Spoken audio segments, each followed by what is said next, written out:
അസ്സലാമു നമ്മുടെ പ്രവാചകൻ മുഹമ്മദ് മുസ്തഫ സല്ലല്ലാഹു അലൈഹി വസല്ലം പിറന്ന മാസമല്ലേ റബീഉൽ അവ്വൽ. ഈ പുണ്യമാസം നബിയുടെ കഥ കേൾക്കുന്ന എല്ലാ കൂട്ടുകാർക്കും ഇഷ്ടം. എന്നാൽ ഞാനൊരു കഥ പറയാം. ഒരിക്കൽ പ്രവാചകൻ ശിഷ്യന്മാർ കൂടിയിരിക്കുകയായിരുന്നു. ഒരു സദസ്സിലിരിക്കുകയായിരുന്നു.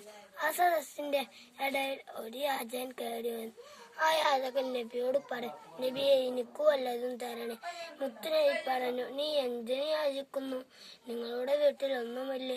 ഇല്ല, എന്തെങ്കിലും ഉണ്ടാവുമല്ലോ. ആ യാചകൻ പറഞ്ഞു, എന്റെ അടുക്കൽ ഒരു പുതപ്പും ഒരു വെള്ളിപ്പാത്രം, എന്നാൽ അത് കൊണ്ടുവരൂ. ആ യാചകൻ സന്തോഷത്തോടെ വീട്ടിൽ പോയി ആ പുതപ്പും ആ വെള്ളിപ്പാത്രവും നബിയുടെ അടുത്തേക്ക് കൊണ്ടുവന്നു. നബി ശിഷ്യന്മാരോട് ചോദിച്ചു, ആരാണിത് വിലക്ക് വാങ്ങാൻ തയ്യാറുള്ളവർ? അങ്ങനെ ഒരു സ്വഹാബിക്കായി നിർത്തി. ഞാനത് 2 ദിർഹമിന് വാങ്ങാം നബിയെ. അങ്ങനെ ആ പുതപ്പും ആ വെള്ളിപ്പാത്രവും വാങ്ങി. ആ പാവപ്പെട്ട യാചകനോട് മുത്തുനബി പറഞ്ഞു, 1 ദിർഹം കൊണ്ട് വീട്ടിൽ ഭക്ഷണം കൊടുക്കുക, ബാക്കിയുള്ള ദിർഹം കൊണ്ട് ഒരു മഴ വാങ്ങി കാട്ടിൽ വിളക്ക് വെട്ടി ജീവിക്കുക. അങ്ങനെ ആ യാചകൻ സന്തോഷത്തോടെ വീട്ടിൽ പോയി.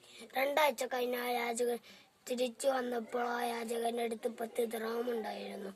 എന്നിട്ട് നബി സല്ലല്ലാഹു അലൈഹി വസല്ലം പറഞ്ഞു, 1 ദിർഹം കൊണ്ട് ഒരു പുതപ്പും വെള്ളിപ്പാത്രം വാങ്ങുക, ബാക്കിയുള്ള ദിർഹങ്ങളൊക്കെ വീട്ടാവശ്യത്തിന് എടുക്കുക.